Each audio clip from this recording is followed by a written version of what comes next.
Good evening, ladies and gentlemen. How are we getting on? Welcome to a somewhat unexpected Fallout 76 news video.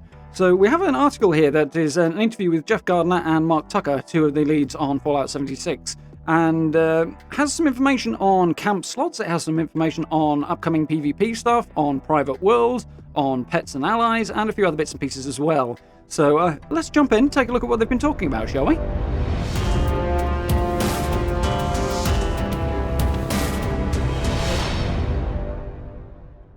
Okay then, so first and foremost, a little shout out to Delta, who came into the stream chat last night and shared this article with me, so appreciate that. I might otherwise have missed it, so very, very cool. So a few details here that are expanding on the stuff we found out recently. Obviously, with the E3 stuff that this ties into, I've already covered the two trailers for Fallout 76 that we got on Sunday night, the Steel Rain one and the Expeditions one, so if you want to check that out, I will link it up in the top right corner, of course, as well. So do have a look at that one, and I also covered, of course, in a nice little deep dive, the trailer for Starfield, which I'm massively hyped for, so definitely check that one out as well. So, into the questions. We've got a few cool bits and pieces here. I'm going to go through at a fair pace.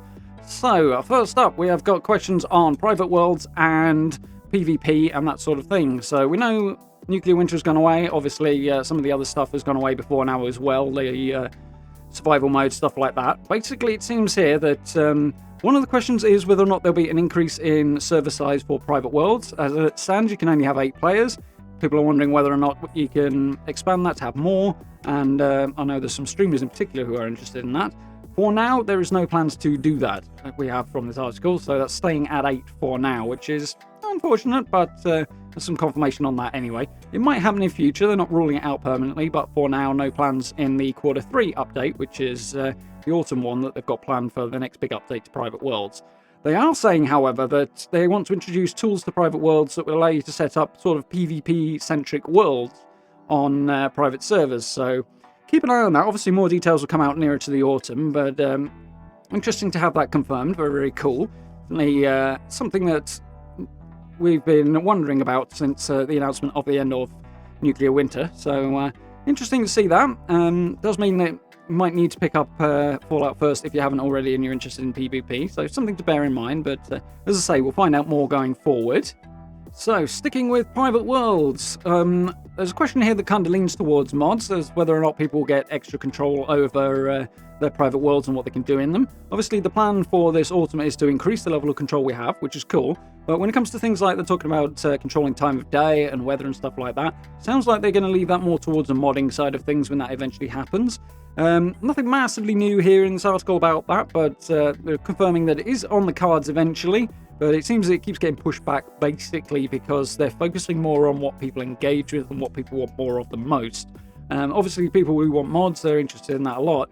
But in the grand scheme, more people are focused on new content updates, like new story stuff, quality of life changes, all that sort of thing. So that's what they're focusing on. Obviously, Bethesda have a limited team size that actually works on 76. They've got about 450 people across the whole Bethesda Games studios, but only sub 100 of them are working actually on 76. So they work on 3 updates at a time, obviously staggered so that they can keep things coming, but that is a limited number of things that they can work on at once. So mods, unfortunately, are one of the things that get pushed back a little bit, which is why we're still waiting. But we kind of knew this. Good to have it sort of reiterated. It's still on the cards eventually, but as to when, we're still waiting, unfortunately, is the news there.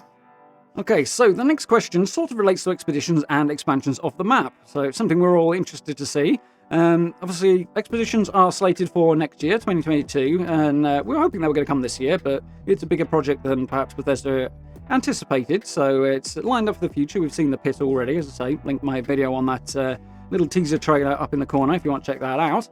But regarding expansions to the map beyond just expeditions, it's something they're not closing the door on, to quote Mark Tucker a little bit there. But it's not something they've got planned for right now. Obviously, it would be really, really cool to go somewhere new and to explore a new map, even if it's not the same size as the existing one, it's smaller. But to be able to do that in regular gameplay would be very cool. But such a thing would be a massive undertaking. And on top of everything else they're doing, it would either end up with them having to slow down other content updates, which is not ideal, or they're going to have to somehow do it alongside other content updates, which will also be challenging in and of itself because only so many people on the team, only so many hours in the day, yada, yada, yada. So basically, they're not ruling it out, and it's something they would like to do in future, but it's not something that is coming soon. Kind of what we already knew, but nice to have a little bit of confirmation on this again, and nice to know that they're not saying never say never, so that's cool. Nice to know this might happen eventually, so don't give up hope yet, just don't expect it to come soon is the thing here.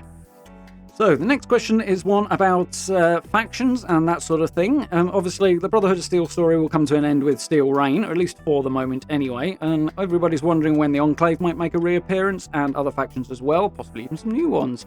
So, we know at the end of the year we're getting a Zayton-themed update, sort of December onwards probably, for that one, so that's going to be very, very cool.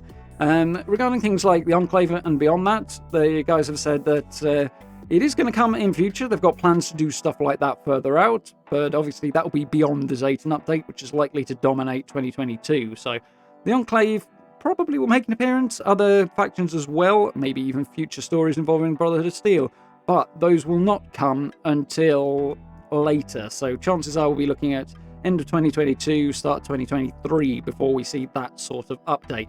It's a long time, but obviously there is big content coming between now and then as well, so little confirmation there on what's in mind. It's going to happen, but they've got other things coming first, is the short answer. So need to focus on that for now. Obviously, they're not going to say too much about hypotheticals because they don't want to commit themselves to something that could well and probably will change between now and then. Obviously, what they work on changes a lot as time goes on, and the ever-evolving nature of 76 means that what it might be a few years from now is a little risky to try and predict at this point in time. So, yeah, there will be future faction-based content coming, but it's going to be after the current slate of updates. So, very, very cool to hear. Nice to have a little bit of confirmation again, and we'll have to wait to see what happens on that. So, up next we have some stuff on legendary crafting, things like that. There's not a lot of stuff there that we don't already know. Again, it's mostly reference to things like there are new stuff coming in for power armor, legendary, stuff like that. There's a hint that I have not seen yet, and I'm hoping for a bit more information on, that regular mods for weapons, like suppressors and scopes, things like that, might be getting adjusted a bit, so there are more options that are worthwhile for each weapon. I'd like to see that. That'd be very, very cool, and hopefully mix up builds a little bit for sort of facilitating different ways of play would be nice. But again, it's a hint, it's not a confirmation here, so we'll have to see. I'd like to see some of that. Obviously, a lot of the existing legendary effects that don't get used because they're kind of naff are getting buffed, so that's cool. Nocturnal is a big one that's getting buffed. They're removing the debuff during the day for starters. Mutants, currently not that good. That's going to be improved to bring it more in line with, like, junkies. So the mutants' weapons will get more powerful the more mutations you have, up to a 50% power boost. So very, very cool there as well. But a little confirmation on that. They're also talking about the upcoming 4-star legendary update, which I believe is slated for the autumn, I think. It could be the winter one, but I think it's the autumn one. Either way, obviously there's a balance thing that they're referring to in here and stuff like that as well, in terms of, obviously, adding an extra star is going to increase power, that's the idea, but they don't want that to make everything a stroll in the park and sort of undo the hard work they did with One Wasteland and trying to reintroduce an element of challenge to the game. So, balanced stuff to go on there, some interesting stuff to consider. It'll be cool to see what they do with this. Obviously, we know some 4th-star equivalent effects exist in the game already, and obviously they'll be adding a whole load more, which they've confirmed here as well, so that's very, very cool and something to look forward to as well. So there's a question here sort of relating to ESO and Fallout 76 and whether or not there'll be more ESO-like features coming to 76 in the future, things like larger group raids, stuff like that. Obviously we've got a Colossal Problem and the Scorched Beast Queen that kind of do that a bit, but we don't have a vast amount there at the moment. Basically, the confirmation here is they're not saying anything specific, but there are plans to expand larger group-based activities like those in the future. So, not surprising, but very, very cool to have that confirmed as well. Definitely need some more big endgame content that's focused around larger groups. There's definitely an opening for that in Fallout 76, and the two guys here, Mark and Jeff, have acknowledged this and said there will be more of that sort of thing coming in the future. As to exactly what and when, they're not talking about it yet, so it's probably a way off, which is a little unfortunate. We definitely do want to see some more of that stuff, more things to sink our teeth into, but it's coming, just not yet. So that's cool to have added as well. So up next we have a question about unlimited ranks for seasons and access to previous season rewards for those who missed them, including a particular focus on greenhouse walls, which I know there's a good few of you guys who are interested in. So very, very cool to see. Obviously, basically what they're saying here is they're going to continue adding stuff from past seasons to the bullion store. There's also a reference to stuff going into the atomic shop, which they may consider, but they're not confirming anything along that lines at this point. So don't expect to see any of that appearing in the atomic shop yet, at least, which is good. I think we'd favour seeing it go in for bullion so that we don't have to pay for it, especially as the initial opportunity is not paid for content. So good to see that they are planning to continue adding things to the bullion store. There's a specific reference here to, as I say, greenhouse walls, which they're basically saying the reason they're not in the game already is because they've been overlooked. Not massively surprising. There's a lot of stuff like that to consider putting in, and apparently greenhouse walls are something that just hasn't happened yet. Jeff Gardiner, however, has said, the project lead, that he's going to make a little note of that with this interview, so that's cool. Hopefully they can take that to mean that greenhouse walls will be appearing as a plan set available for bullion very, very soon, hopefully, or at least soonish. Obviously, there's a new vendor coming in with Steel Rain as well, Minerva, and she will have plans that are bullion-based again, and you'll also be able to get some old daily ops plans from her as well. And that will be a cycling set of inventory for this new merchant, who will be travelling between Foundation, the Crater, and Fort Atlas as well, so she'll move around a bit. But it seems likely that we might be able to pick them up from her as well, so that'll be very, very cool. And definitely good to know they're planning to put stuff like this in and continue doing that. Obviously, some things won't go in, but broadly speaking, a lot of the plans for building stuff like that should hopefully be appearing for bullion on down the line. It's good to know that they're making notes on stuff like this as well and paying attention to this. But, as I say, as time goes on, there's going to be more and more and more things to consider in that, so it's no wonder something fell through the cracks. But good to know that they're going to hopefully be making up for that, so that's very, very cool. So, speaking of camp plans, camp slots. So, any word on the final numbers is the question, and whether or not we're going to get more. So, at the moment we have 2, that came in the last major update, along with special loadouts as well. We know already that in Steel Rain we're going to be able to buy new special loadout slots, so we're going to be able to have more than 2 special loadouts saved from the atomic shop. And I'm sure we'd love to have them be free, but this is how they generate revenue to continue supporting the game. So very, very cool to know that those are coming.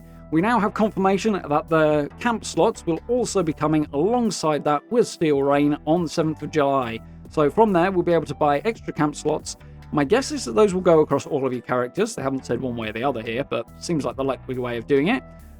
Due to technical reasons, the upper limit for how many slots you'll be able to have is 5. It has to do with the database and maintaining that information or something to that effect. It gets kind of dull and he didn't go into it, but there are technical reasons for why 5 is the limit. But that's still 3 more than we've got right now. Those are coming on the 7th of July with Steel Rain. Very, very cool. There's also a comment here on allies and pets. It's reiterating that we're not going to get any more than 1 ally in our camps anytime soon. It's, again, a technical thing. So if you want to change your ally, you'll have to just swap one for another. It'll only be 1 so far. The other side of that is pets. We know pets are due at the end of the year. Very, very cool. I know a lot of people are excited for that. I'm looking forward to it. These are going to have their own slots separate to allies, so you'll be able to have 1 ally and 1 pet. Pets are going to start off with dogs. They'll add cats after that and other things beyond as well. No, Jeff Gardiner got quite excited about the idea of a liberator pet. But as to more details, we're going to have to wait and see. But good to know we're going to be able to have their own slot for that separate from allies. So nice to have that confirmed as well. So, the last question on this article was a question about a 5-year plan for Fallout, i.e. is there one and what is it? So, essentially, they don't nail down a 5-year plan, is what they're saying here. They have things that they want to work on in the future, some nearer, some further, but they want to stay flexible and be able to work with the way people are playing, the things people are interested in at a given point in time, and what fits in with the other things they are developing. So, they've got ideas and things that probably amount to at least 5 years worth of content. They have confirmed here that absolutely they have an expectation that Fallout 76 will still be going in 5 years. They'll still be updating it. They'll still be working on it. So it's going nowhere. Always nice to hear. But in terms of a hard and fast plan, they want to stay more flexible than that. So very, very cool. Not entirely surprising, but good. That means they can focus on things that we're most interested in and respond to the community better if they keep themselves flexible. So very, very cool. So, that's all that article. As I say, again, thank you very much to Delta for sharing that on stream last night. It's Paste Magazine. I will link it down below, as I usually do, if you want to read for yourself. Very, very cool. Nice to have some confirmation. Nothing vastly new in here, beyond camp slots being confirmed, I think, and a little bit more information on what they're doing with PvP. But we will still have to wait for more details, obviously. Those will be shared throughout the summer and closer to the autumn, so I will bring you those as and when we get them. But for now, I do hope you found this interesting and informative. Thank you very much for watching. If you did like the video, please consider dropping subs and likes for me. It's always very, very much appreciated. Shares too, very much helps out.